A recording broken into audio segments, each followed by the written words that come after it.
What's good, YouTube? It's your boy MarshTheKid, back with another video. We got some breaking news, man. Alright. I'm scrolling on Instagram, and I seen Adam Silver told fans to watch highlights if they can't afford to watch games, because he said it's a highlight-based sport. Fucking Adam Silver, bro. Has he ever played basketball before? What's the point of you hosting games if you're just going to tell fans to watch the highlights anyway? You telling me I can't, on a random Wednesday night, on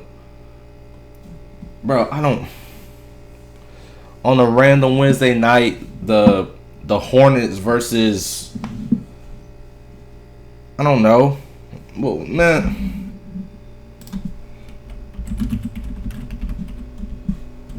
Listen, bro. Listen. On a random Wednesday night, right? You really expect me to pay for a league pass to watch the Wizards versus the Jazz? Keep it 100. Or you expect me to go watch the Pelicans versus the Hornets on a random Sunday morning or Wednesday night? Like, let's be real. Feel me? We need a new commissioner. This ain't it. Adam Silver, bro. For the upcoming NBA season, you will need a few different platforms to watch the games. ABC, NBC, Peacock, ESPN, and Prime Video.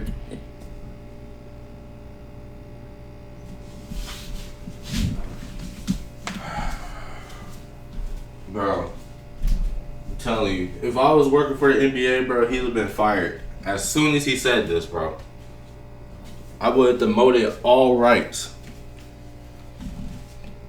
His whole NBA card is stripped. Bro, you're making us pay. You want us to pay for 1, 2, 3, 4, 5. You want us to pay for 5 subscriptions from different platforms and streaming services just to watch NBA games during the regular season? 5? Prime, ESPN, ABC, Prime, ESPN, ABC, NBC, and Peacock. You want us to be on 5 streaming services just to watch your games?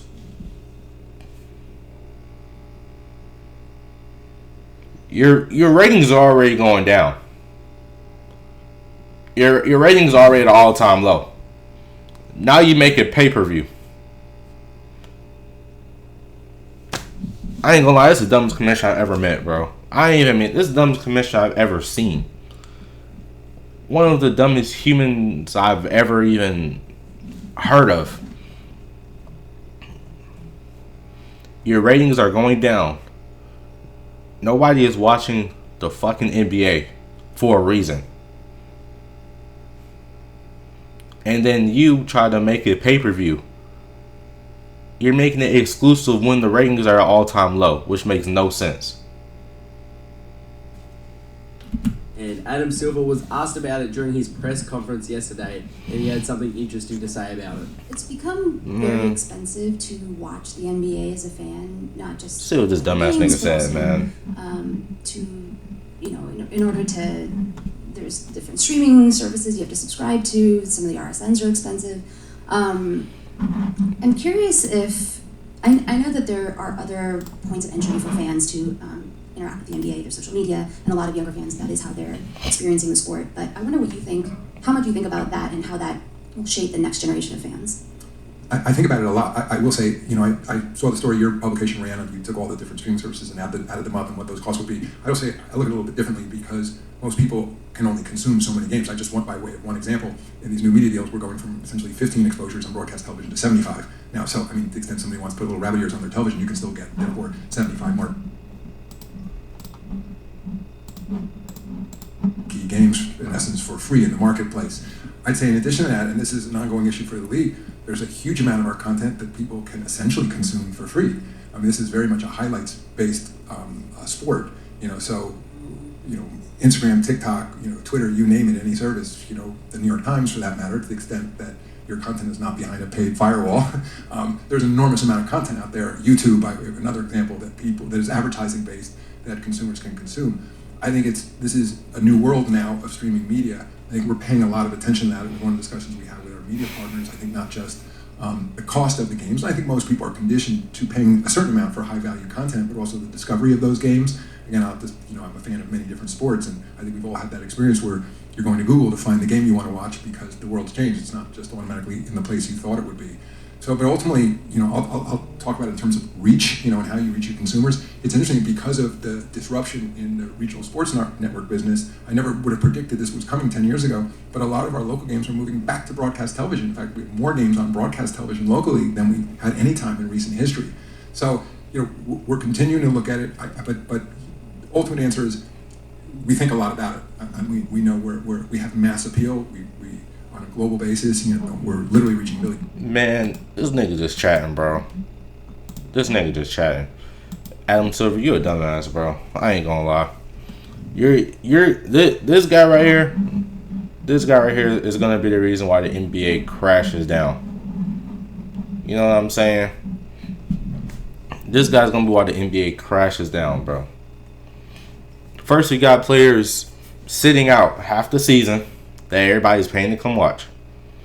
And then refs and everybody getting soft, throwing out texts, can't show emotion, can't show character. And now we got this nigga right here, bro, talking about you gotta pay to watch that. You gotta pay to watch a Wizards game on a random Tuesday afternoon.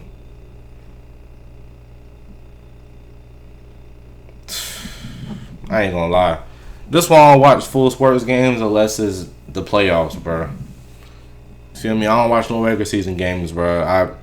I strictly just watch the playoffs and finals, bro. Shit's sad, man.